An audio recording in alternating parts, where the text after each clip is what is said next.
Welcome to No Sleep Frequency, the podcast where every story lingers long after the lights go out. But tonight, we aren't just telling a story. We are really dissecting a bizarre, decades-long mystery encapsulated within a single first-hand account. This is the deep dive into what Thomas Calhoun called the Thomas Project. Our source material is exhaustive. It's a comprehensive, really emotional confession from Thomas detailing his 3 years working a surveillance job. A job that, well, it quickly deteriorated into a high-stakes psychological and, frankly, paranormal experiment. Yeah, and it was orchestrated by an organization that puts, any shadowy government agency from fiction to shame. So our mission for this deep dive is ambitious. We're going to try and analyze every layered deception Thomas faced, from that initial job scam to the incredibly cruel Melanie operation. We're going to follow that thread right through the shocking revelations about remote viewing, time paradoxes, and potentially multi-world travel. We will unpack the final cryptic clues that led to a truly unique and surprising freedom. Okay, let's unpack this right from the start. Thomas Calhoun, our narrator, was in a really tough spot financially. His music store was closing, and he just desperately needed steady income. Right. And he stumbles upon a job advertisement that, even on the surface, should have set off major alarms. It was minimal, almost aggressively brief. Job available, good pay, no benefits, absolute discretion required. That's it. That's the whole ad. Yeah. That lack of detail, that anonymity is the first brilliant piece of the psychological trap this organization set. You have to think about who that appeals to. Someone desperate. Someone financially vulnerable, yes, but also someone whose curiosity is piqued by the promise of secrecy, of forbidden knowledge. It feeds the ego. It suggests the work is so important, it can't be advertised in the usual way. And the pay anchors him immediately. Thomas was offered $35 an hour. This was 3 years before he wrote the account. For a job that required no special skill set, just sitting and watching a screen, that is a profoundly seductive amount of money. It's just high enough. It's high enough to solve his problems, but maybe not so astronomically high that it immediately screams illegal activity. Right. It's plausible enough to ignore the red flags. Exactly. It creates a perfectly calibrated pressure system. That salary keeps him motivated and compliant, and it makes him prioritize that financial stability over, any moral scrutiny. He even admits it in his account, that he worried it was too good to be true, but the money quickly became the justification. It was the lever they used to control him. Then he meets Mr. Solomon, who lays out the rules of engagement, and this is where the control goes from financial to absolute psychological lockdown. Total lockdown. We're talking 7 6-hour shifts a week. That's 42 hours of monotonous labor in a completely windowless room. And every single rule is designed to strip him of his external identity and his connections. He has to change into work clothes in a locker room when he arrives. Right. There's an absolute prohibition on bringing anything in or taking anything out. No phone, no books, no paper, no pens. The only tool he's allowed is a black and white terminal for logging basic observations. This level of control, it's not just about physical security, is it? It's about building a bubble. Precisely. It's information control and profound psychological conditioning. They're deliberately stripping the employee of all external connections, all personal identifiers. The moment he steps into that room, his world shrinks down to just the job, and the organization becomes the only arbiter of his reality. And Solomon's demeanor just reinforces this control. Thomas remembers Solomon calling him a redundancy right to his face with this little smirk. That smirk, as Thomas describes it, tells us everything. Calling him a redundancy minimizes his importance. It ensures he never feels powerful enough to question the system. It also implies there's something else going on. It implies the existence of a highly sophisticated primary monitoring system. Thomas's job is just a backup, a human failsafe. But what if the organization wasn't worried about him watching the feed, but about his human reaction to it? That's a really sharp distinction. So they're less worried about data input and more interested in what the qualitative human element, the subtle moral calculation the watcher makes when they're faced with something ambiguous? Yes. The initial phase of this whole experiment is about establishing a baseline. How obedient is this subject when you confront him with a high-paying, morally ambiguous situation? They're measuring the exact point where that financial motivation, that $35 an hour, cracks under the weight of moral obligation. But they need this situation to stay just ambiguous enough to keep him working. Which brings us to the woman Thomas was watching. Okay, so moving into phase 2. Thomas starts the work. His entire world just shrinks down to that left monitor and the woman he's watching. He affectionately names her Rachel. And that initial visual feed is critical because it maintains that level of ambiguity. Thomas needs to rationalize what he's doing. The room is comfortable. It's not some bare cell. It has a bedroom area, a sofa, a TV. She looks well kept, right? He says she's often reading or watching television. She's beautiful, sometimes even seems content. It doesn't scream torture or immediate danger. No, not at all.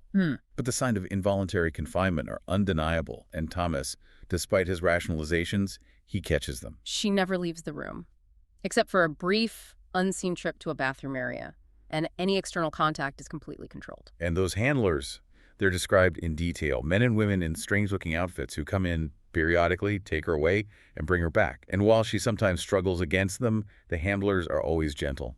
That detail, the gentleness, that's key to the psychological pressure, isn't it? If they were beating her, Thomas would hit that red emergency button instantly. Consequences be damned. Absolutely. The organization engineered a situation where immediate physical violence is completely absent. Their gentleness allows Thomas to lean heavily into his justifications. Right, so he can tell himself, it's an experiment. She's sick. She's doing a highly sensitive job. I'm protecting her by watching, making sure she's okay. It's a mechanism to manage this profound cognitive dissonance. It lets him accept the high salary while mitigating that rising tide of guilt. So the psychological power of fear versus moral obligation, that's the real conflict of these early years. He's scared of losing the job, scared of, legal or physical retaliation from Solomon's organization. He's trapped. He's in golden handcuffs. He convinces himself that if she were really a prisoner, he'd see greater distress. By watching, he believes he's maintaining a moral distance and even exercising a passive form of protection. But he's still frozen, serving the organization's agenda, regardless of his internal turmoil. And for 3 years, this is the routine. It's just a slow, grinding monotony interspersed with these flashes of moral panic. But then the baseline shifts. Rachel's behavior changes, and it changes dramatically. And this is the moment Thomas realizes his comfortable justification is about to completely shatter. She starts painting more frequently, shifting the activity from just a casual hobby to a focused, almost desperate effort. He notes that her work increases dramatically. 4 finished paintings in just 3 days. This tension alerts him that the subject of the experiment is now actively trying to regain some agency. And you have to remember, the organization was meticulous about security. For 3 whole years, the paintings were always kept facing away from the camera. They were classified information, never to be seen by the low-level observer. Which makes her next action all the more remarkable. Suddenly, she deliberately arranges 4 finished paintings on the sofa, revealing them for the very first time. It's a calculated, defiant move. Executed right under the noses of what she has to know is a very sophisticated monitoring system. And the content of these paintings is beautiful, but also profoundly strange. A deep green forest, an old stone well, a deserted island house, a movie theater. They're dreamlike and clearly images of specific places. Those images, as we'll find out, are vital clues to her ability as a remote viewer. They are predictive, almost instructional landscapes. But Thomas isn't focused on the landscapes yet.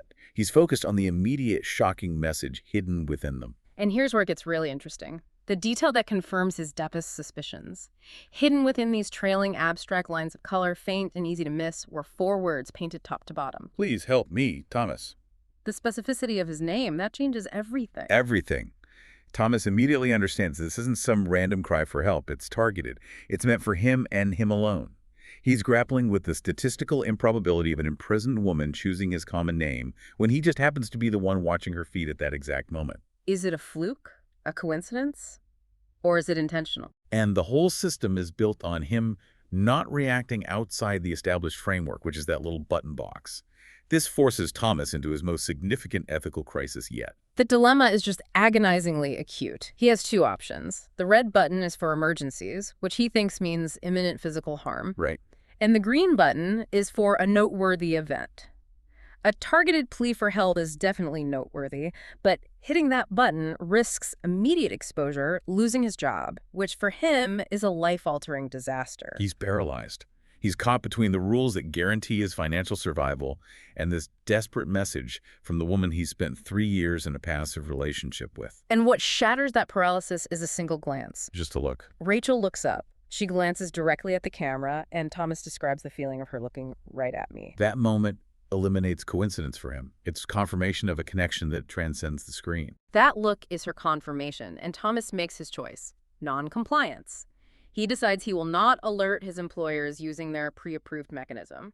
He's going to act outside the system to help her, driven purely by that personal, emotional connection. And the single decision, driven by connection rather than fear or protocol, is what isolates Thomas and simultaneously makes him the uniquely valuable subject of the entire Thomas project. His deviation from the expected path is exactly what the organization was secretly waiting for. So his first attempt to act outside the system is to try and connect with a colleague, a man named Charlie Jeffries, whom Thomas deduces works the shift right after him. He figures this out from just logistical clues: the timing of the locker room usage, the water left in the cooler. And he waits for hours. He risks everything just to establish one point of contact. But the interaction with Charlie Jeffries is immediately revealing Charlie's intense fear, his paranoia. He confirms all the unstated rules against any contact. And his warning: do you think anything happens that they don't know about? You've already killed us both. It serves a critical, immediate function for the organization, whether Thomas knew it at the time or not. It perfectly escalates Thomas's fear. It confirms his worst suspicions about the organization's immense power and ruthlessness. And it pushes him further into isolation, ensuring he doesn't try to find anyone else. Right, so Thomas leaves that interaction utterly terrified, but also resolved. He goes home planning to violate the rules the next day by recording video evidence on his phone. He's ready to leak the story to the world. He's full of dread, but he's finally acted. And then he turns around to see the woman from the monitor standing right there in his apartment. The appearance of Rachel, who introduces herself as Melanie, is the absolute pivot point. This is the moment the organization moves from passive observation and pressure testing to active, complex, and, well, devastating deception. This next phase is just cruel in its effectiveness. Melanie provides the ultimate comfort narrative, one that perfectly addresses all of Thomas's guilt. She tells him the entire scenario is a high-level government psychological experiment designed to check his obedience, his morality, his intelligence, his fear. Solomon and Charlie Jeffries were just actors. And the paintings. Mind game bullshit. Her words. It's the perfect narrative because it allows Thomas to instantly shed this crushing weight of moral failure. He hadn't been watching a prisoner. He had been successfully navigating a psychological test. He's relieved, but Melanie's explanation also humiliates him. It confirms his own self-criticism that he had been silly or was overreacting. It effectively defangs his moral outrage and pushes him right back into compliance. All while confirming the organization's capability to stage these elaborate, incredibly costly deceptions. I mean, they spent 3 years and vast resources just to test one man's breaking point. And Melanie confirms she's an actress, not a painter. She claims she broke protocol out of concern for Thomas after seeing his interaction with the fake Charlie Jeffries. This just adds another layer of emotional manipulation. She's sacrificing her career for him. And she sweetens the deal with a promise of a future reward. She suggests they both keep working for another month or two to save more money, then they'll quit separately to avoid suspicion. And she's hinting at a future relationship. The combination of relief, shame, and romantic connection acts as a powerful psychological sedative. Thomas is completely disarmed. He believes he successfully navigated a moral test, when in reality he was still exactly where Solomon wanted him. Back in the system, playing his part, but now deeply vulnerable, he returns to work the next day with a lighter heart. The organization thinks they've won. They've neutralized his moral threat, brought him back into the fold, and now they can complete their final data collection phase. But the real Rachel, the woman in that room, has one final, brilliant act of defiance planned. A clue so critical and specific that it unravels the entire Melanie deception in an instant. That's right. About an hour into his now compliant shift, the woman finishes a new painting. It's a massive one, dominated by a dark red twisting tree with huge branches filling the frame. And tucked into the branches are these small blackbirds. And when Thomas squints, those years of observation pay off. He realizes, just like with the first message, the blackbirds are meticulously formed by words. But this time, they are crystal clear, undeniable. That girl isn't me. And the real Rachel looks up, terrified, making eye contact with the camera, confirming the betrayal and the immense danger Thomas is now in. Thomas immediately panics. He knows he's been completely played. The sheer scope of the manipulation just hits him. He runs to the locker room, grabs his phone, and tries to record everything. The room, the buttons, Rachel on the monitor. He tries to send the evidence to every contact he can imagine. And this is the moment where Solomon's initial, seemingly paranoid security protocols pay off perfectly. The surveillance room has no service, no Wi-Fi, no external connectivity at all. His frantic, heroic attempt to record and send evidence fails instantly. He's caught with the evidence, the phone right in his hand. It's a tragic, inevitable failure. Solomon and two guards capture him easily. He's injected with something and taken away. But instead of being silenced or terminated, Solomon makes a crucial, unexpected decision. He decides to treat Thomas with as much honesty as I'm allowed. Why? Why the sudden honesty? Because Thomas's unique behavior, his failure to comply, his emotional connection, his specific named reaction, makes him their most valuable subject yet. They need his full, conscious cooperation for the final, most crucial phase of data acquisition. And this marks the true transition from what feels like a standard conspiracy thriller to high-concept sci-fi and a temporal paradox study. The first, most devastating dose of reality is the revelation of Rachel Donovan's true condition. Thomas is taken into the adjacent room where he sees her preserved body floating suspended in a large cylinder of gray liquid. Solomon confirms Rachel Donovan has been dead for over 8 years. Yeah, and he inherited the project 7 years ago, which means Thomas's initial reaction accusing Solomon of murder is neutralized. Solomon is just the custodian of an already concluded biological life. So, if Rachel was dead, who was the woman Thomas had been watching for 3 years? And how was she communicating with him after her death? This is where the physics of the project, I guess, begin to unfold. Solomon starts by defining the key concept, remote viewing. He defines it as the ability to see things that are far away from you physically, or know things you shouldn't be able to know. He confirms that while it's been publicly ridiculed, it's been secretly and seriously studied by governments for decades because, as he puts it, it does work. And Rachel was identified as an enormously talented remote viewer. Her primary method of conveying her visions was through her painting. Right, the visual art allowed her to translate this abstract, non-local information into tangible images. This is why the organization was so pathologically meticulous about making sure Thomas never saw those paintings until the exact right moment. Then came the experimentation. Rachel was implanted with something foreign, a biological material they hoped would enhance or alter her ability. Initially, this actually decreased the accuracy of her physical remote viewing. But then the organization realized the profound truth. Her sight now transcended time. Okay, this is the core paradox, and it's mind-bending. It is. Rachel's first coded painting, Please Help Me, Thomas, immediately triggered an investigation, not into who she was communicating with in her physical present, but who she was talking to in the future. So Solomon realized Rachel was intentionally, or maybe unintentionally, seeing a distant point of light, a viewer across time, and reaching out to that specific person. Exactly. Her actions in the past video recording were, in fact, being influenced by Thomas's emotional reactions in the future as he watched that exact same recording. The past was responding to the future. So the effect became the cause. Thomas's future empathy, his 3 years of devoted viewing, created the condition necessary for Rachel to paint his name in her past. And that is how the Thomas Project was born. Solomon spent 7 years hiring 43 different men named Thomas, having them all watch the same specific video footage from just before the implant to Rachel's death. They were looking for the one Thomas whose reactions would match Rachel's prophetic messages and behaviors. The scale is just staggering. 43 men, high-paying jobs, elaborate staging, actors like Melanie and Charlie Jeffries, all to find the one man who would complete the paradox. And they tracked the failure rates rigorously. 13% quit on day 1, 38% immediately hit the button after the first message, 22% went to the authorities. So only about a quarter of them even made it far enough to meet the fake Melanie. Thomas was already a highly compliant and emotionally invested anomaly. But the definitive validation, the moment they confirmed Solomon's entire 7-year theory, it came down to one single, seemingly innocuous detail. It was him calling the actress Rachel, the name he had privately assigned her when she introduced herself as Melanie. That confirmation that Thomas, the future viewer, had emotionally connected so deeply that he had assigned her the specific name Rachel that validated the link. Thomas was the one. He was the distant point of light Rachel was looking at across time and space. He was the emotional anchor in the future that Rachel, in her time, was trying to communicate with.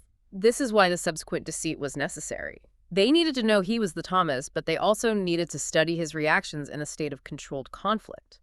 The Melanie operation was designed to test his compliance, measure his guilt levels. Which, ironically, is what led to the real Rachel's final clue about the girl not being her.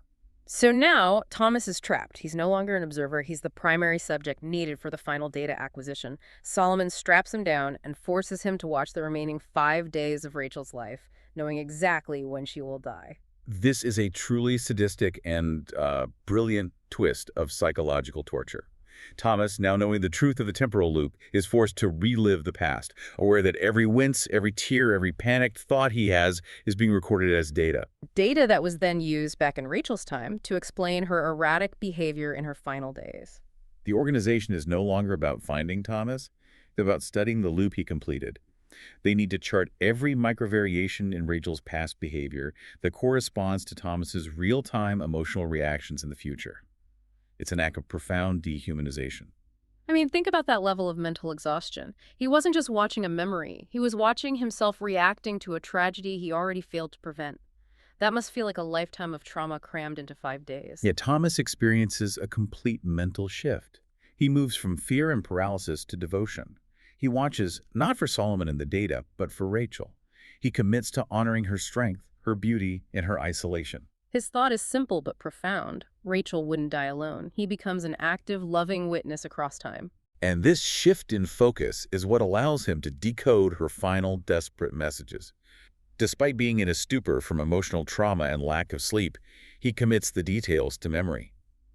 These paintings are Rachel's final, intentional attempt to influence the future she knew was watching. So these are not just artistic renderings. They are a multi-dimensional, trans-temporal action plan. Let's break down the 3 most crucial final clues Thomas documented. Okay, the first of her final 3 paintings is the old-fashioned movie theater. The screen shows a sledgehammer propped against a brick wall. This is a very literal, action-oriented instruction wrapped in a visionary painting. You need a sledgehammer, and you need to break a wall. But the real deep dive is in the details Thomas recorded. He notes the upside-down brass number plates on the seats in the row ahead. 2, 43, 26, 89. These are clearly not random. Given the subsequent revelations, these are almost certainly coordinates, dimensional identifiers, or steps in a sequence Thomas will need later. And the name of the theater is the Phoenix, Nevada. That symbolism is so potent, a structure rising from fire. Thomas later learns that a house burned down on that exact spot long ago, tying the location to a history of destruction and rebirth. It's not just a place. It's a place with a specific energetic or temporal history. The second painting is far stranger and acts as a literal blueprint for the next step. It depicts a room with curved walls made of thick, interwoven tree roots.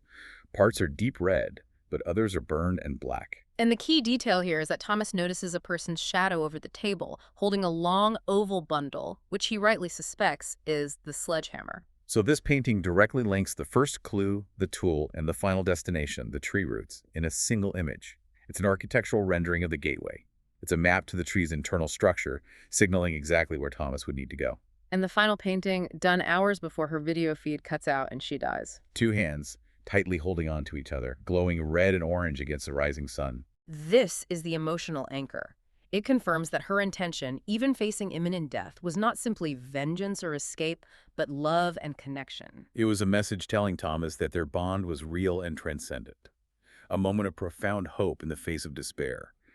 It's the ultimate confirmation that the Thomas Project, scientifically, was a failure because the human variable created a non-compliant outcome. Finally, the video cuts out. Rachel is gone. Solomon returns, pleased with the remarkable synchronicity they charted between Thomas's real-time suffering and Rachel's historical distress, and then he reveals the final plan. The plan is horrific and brilliant in equal measure.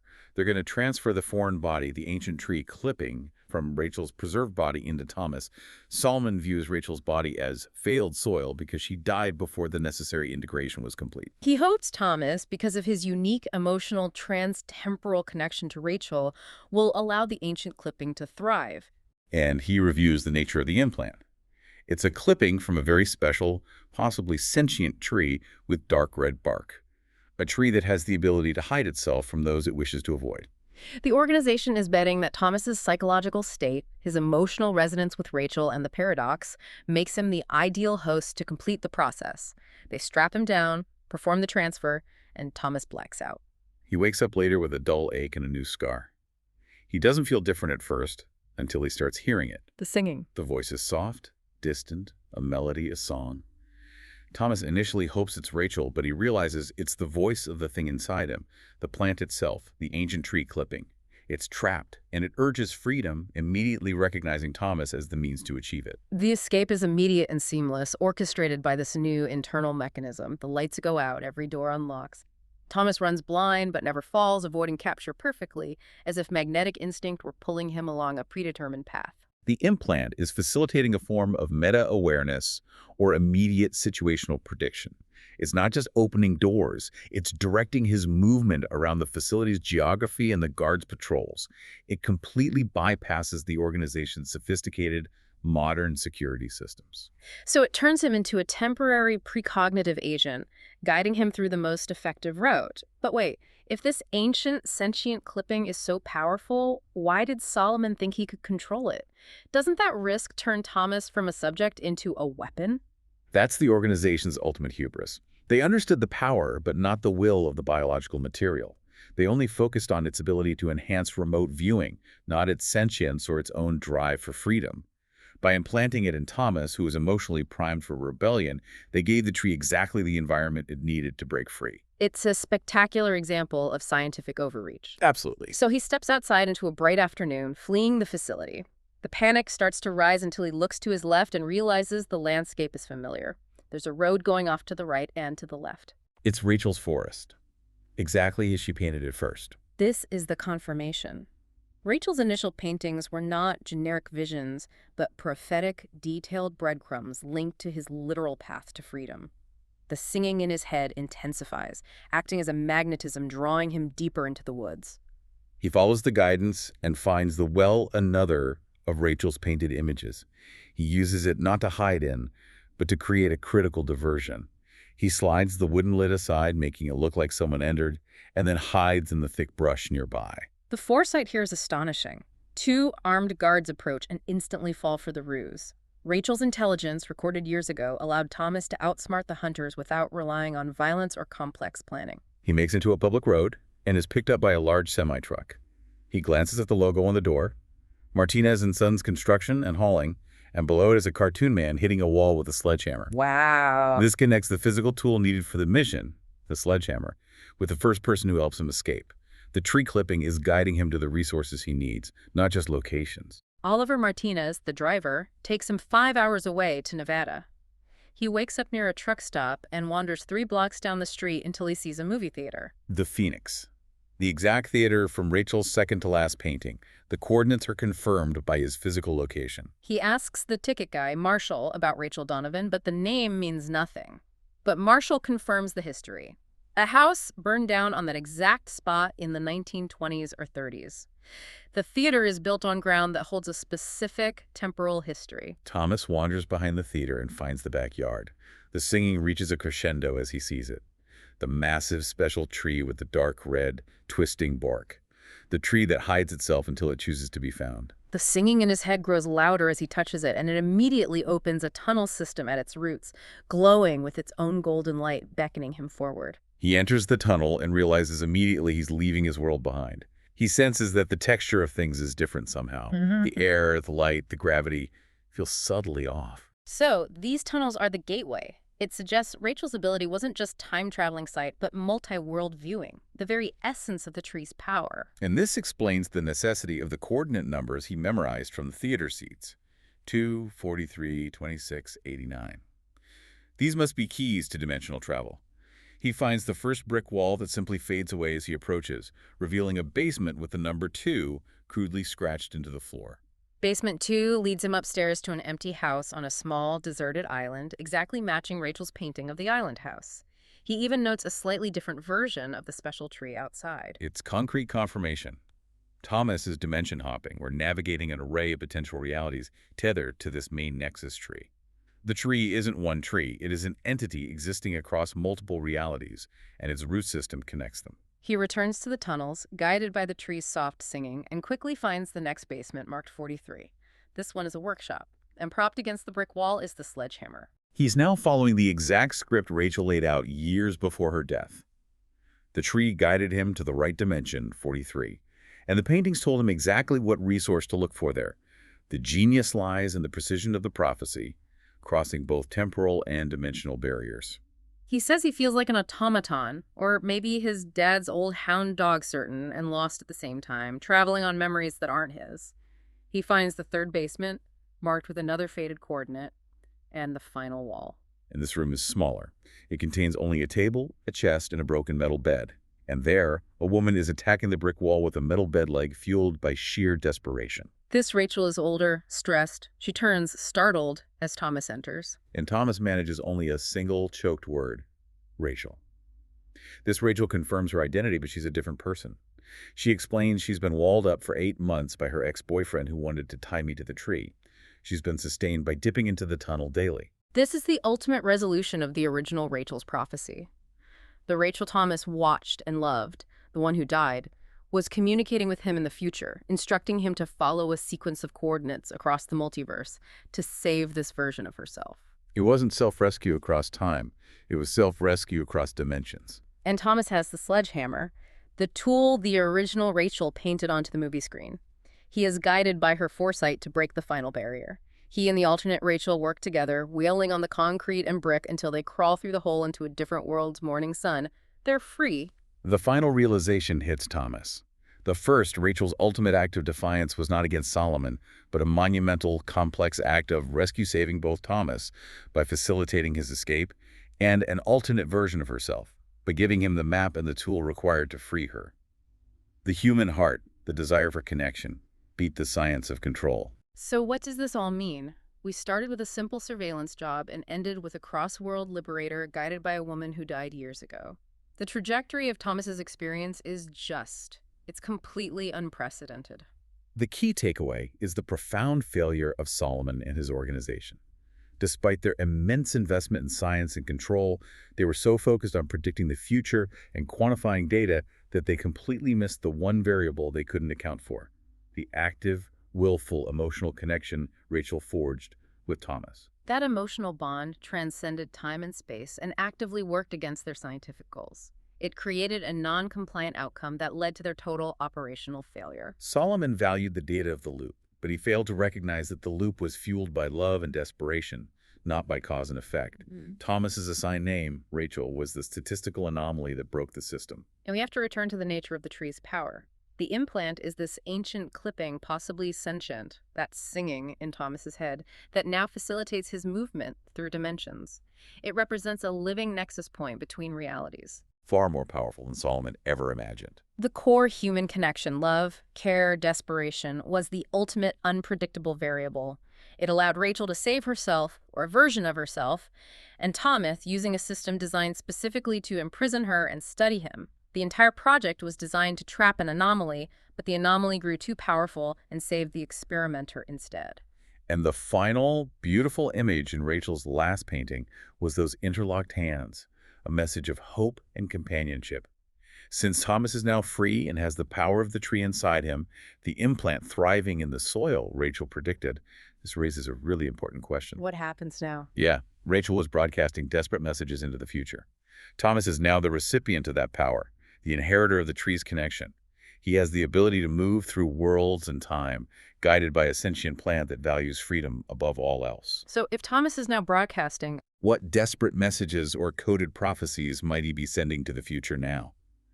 Having been trapped in a temporal loop for the benefit of a terrible organization, he is now an active agent in a multi-dimensional timeline, who might be watching for his distant point of light, closing the loop on an endless exchange of aid. Or perhaps becoming the next Thomas. if this story stayed with you, let us know what you think in the comments. Don't forget to like the episode and subscribe to No Sleep Frequency for more stories that refuse to let you sleep.